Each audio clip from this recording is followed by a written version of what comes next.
आप सभी को जय मसीह की। हम बात कर रहे हैं अय्यूब के अध्याय के विषय में, अय्यूब के जीवन के विषय में। क्यों अय्यूब अपने जन्म दिवस को धिक्कारता है, क्यों अय्यूब अपने जन्म के दिन से इतने नाखुश हो जाता है, अप्रसन्न हो जाता है कि वो अपने जन्म के दिन को बहुत धिक्कारता और कहता कि वो दिन, वो रात जल जाए जिसमें मैं उत्पन्न हुआ, वो रात के काली घटा वो उसको घेरे रहे, वो दिन जल जाए जो जिसमें मुझे सीने से लगाया गया। वह 3 वचन में कहता, अय्यूब वह दिन अंधियारा हो जाए, ऊपर से ईश्वर उसकी सुधि ना ले और ना उसमें प्रकाश हो, अंधकार और मृत्यु की छाया उस पर रहे, बादल उस पर छाए रहे और दिन को अंधेरा कर देने वाली चीजें उसे डराए, घोर अंधकार उस रात को पकड़े, वर्ष के दिन बीच वह आनंद न करने पाए। और वो कहता है कि वह दिन जल जाए जिसमें मैं उत्पन्न हुआ और वह रात भी जिसमें कहा गया कि बेटे का गर्भ रहा। अब सोच के देखिए, अय्यूब जैसा एक ऐसा व्यक्ति बाइबल में जो खरा था, सीधा था और परमेश्वर के अत्यंत भय मानने वाला और हर प्रकार के बुरे कर्मों से दूर रहने वाला व्यक्ति जिसका नाम अय्यूब था।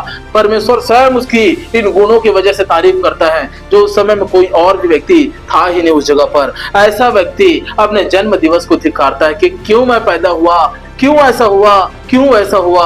आज हम और आप जैसे बहुत से ऐसे लोग हैं कि हम अपने अपने जीवन को भी धिक्कारते हैं कि क्यों मेरे साथ भलाई नहीं हो रहा, क्यों मेरे साथ अच्छा नहीं हो रहा, क्यों मेरे जीवन में ये हो रहा है। इसके जीवन में जो अय्यूब है उसके जीवन में इतनी भयंकर परीक्षा आई।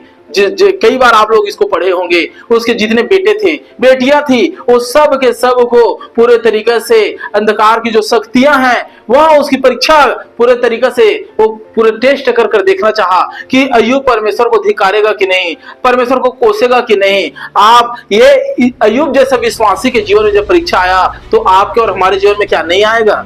ये गारंटेड है आएगा, इसलिए इसको बाइबल में रखा गया है अय्यूब को। और अय्यूब अपने जन्म दिवस को धिक्कारता है क्योंकि उसके जीवन में भयंकर परीक्षाएं उत्पन्न हुई थी। आने वाले अध्याय में जब आप देखेंगे पन्ने पलटाते हुए तो वहां पर देखेंगे कि जो अय्यूब के मित्र आते हैं उसके समाचार को सुनकर वो 1 हफ्ते तक तो दुखित रहता है, कुछ नहीं बोलता है, लेकिन जब वो बोलता है तो व्यवस्था के अनुसार बोलना शुरू कर देता है। ऐसा नहीं है कि अय्यूब के मित्र गलत ही गलत बोलना चालू कर दे, ऐसा भी नहीं है। अय्यूब के मित्र अपने जो वातावरण में जो हो रही घटनाओं के अनुसार जो बात थी उसके अनुसार से वो बोलते हैं और ये सोचते हैं अपनी बुद्धि के अनुसार। परमेश्वर की बुद्धि नहीं था, अपनी बुद्धि के अनुसार अय्यूब के मित्र लोग सोचते हैं और ये सोचते हैं कि कदाचित अय्यूब ने पाप किया है, बुराई किया है, तभी इसके साथ ऐसा हो रहा है, तभी इसके साथ ऐसा हो रहा है।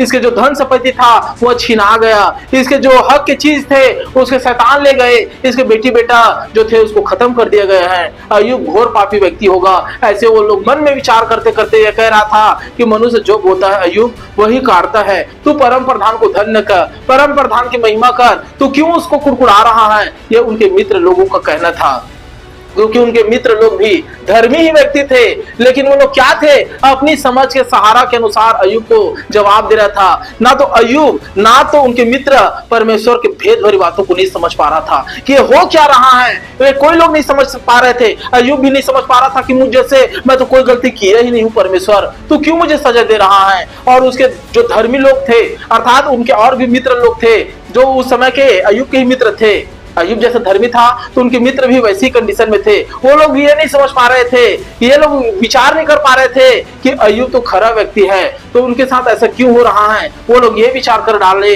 कि अय्यूब ने निश्चय कोई गलती किया होगा, क्योंकि बाइबल कहता है, व्यवस्था कहता है जो कोई पाप करता है परमेश्वर उसे दंड देता है, सजा देता है। और उसी के अनुसार से उनके मित्र सब लोग है क्या कर रहे थे? विचार कर रहे थे और उसी के अनुसार से अय्यूब पर बार बार बोल रहे थे। लेकिन हर बार अय्यूब यह बोल रहा था कि मैं परम प्रधान से वार्तालाप करूंगा, मैं अपने मुंह को खोलकर कुड़कुड़ाऊंगा और मैं बोलूंगा कि बता मेरी गलती क्या है, मैंने किस जगह पर अपराध कर दिया, किस जगह पर क्या गलती कर दिया करके अय्यूब बोलता है। इसलिए वह अपने जन्म दिवस को धिक्कारता और कहता है और रोता और गिड़गिड़ाता है, क्योंकि अय्यूब जो है ऐसा व्यक्ति जो यहोवा परम प्रधान को प्रसन्न कर दिया, और परमेश्वर स्वयं उसकी तारीफ करता और शैतान को वो पूरे तरीके से बोलता कि मेरे जो ये हम है इसके जैसा और कोई नहीं है। अब जो शैतान है वह शुरू से मनुष्य जाति से बैर रखते हुए आ रहा है, क्योंकि शैतान सोचता है कि मनुष्य से हम बढ़कर है करके, मनुष्य से हम श्रेष्ठ हैं करके,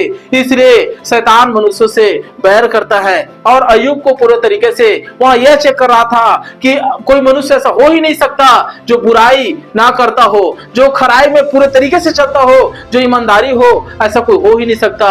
अगर तुम उसके धन संपत्ति को छीन लूंगा, अगर उनके हर एक चीज को छीन लूंगा तो परमेश्वर को कुड़कुड़ाएगा करके, और ऐसा करके भी देख लेता है, लेकिन ऐसा होता नहीं है। अय्यूब जो है वो अपने खराई पर बना रहता है, वह सिर्फ एक सवाल का जवाब परमेश्वर से मांगता है, इसलिए वो कई बार कुड़कुड़ा भी लेता है एक सवाल के जवाब मांगने के लिए कि परमेश्वर मेरी बुद्धि उतनी नहीं है, मैं समझ ही नहीं पा रहा हूं, मुझे कम से कम इतना तो बता दो कि मैंने जो गलती किया ही नहीं है उसकी सजा मैं क्यों पा रहा हूं। मैंने कोई ऐसा अपराध तो किया ही नहीं है, अगर मैं किया रहता, अगर मैं किसी का हक मारता, अन्याय करता तो तू मेरे साथ करता तो मैं तुझे धन्यवाद की भेंट चढ़ाता, लेकिन मैंने कोई ऐसा अपराध किया ही नहीं है जिसकी सजा मुझे मिल रही है। मेरे सारे घर बार छीना जाते तो छीना जाते, मेरे सारे संतान वो पूरे तरीके से खत्म हो गए, मेरी जो पसली मेरी पत्नी थी वो भी मुझे वो छोड़कर चली गई, और मेरे मित्र हैं वो पूरे तरीके से मुझे ताने कस रहे हैं और कह रहे हैं कि अय्यूब तूने कुछ न कुछ तो गलती किया होगा। मैं कैसे अपने मित्रों को समझाऊं परमेश्वर, कैसे उन लोगों को बताऊं कि मेरे जीवन में कोई अपराध हुआ ही नहीं है, मैं कोई गलती किया ही नहीं हूं,